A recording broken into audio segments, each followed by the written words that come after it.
Setelah api Asian Games diarak keliling di kota Palembang, antusias masyarakat semakin bertambah untuk menyaksikan setiap pertandingan yang akan dimainkan di Palembang. Seperti yang disampaikan sejumlah warga Palembang yang mengaku sangat antusias ingin menyaksikan secara langsung sejumlah pertandingan cabang olahraga Asian Games di kota Palembang.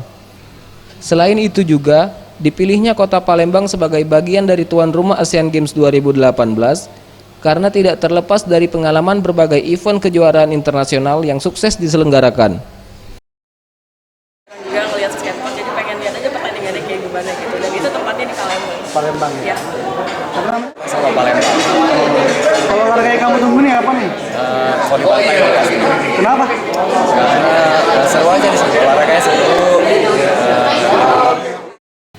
Asian Games akan digelar dari tanggal 18 Agustus sampai 2 September 2018 dan Palembang memainkan 13 cabur. Tim Liputan, Sriwijaya TV.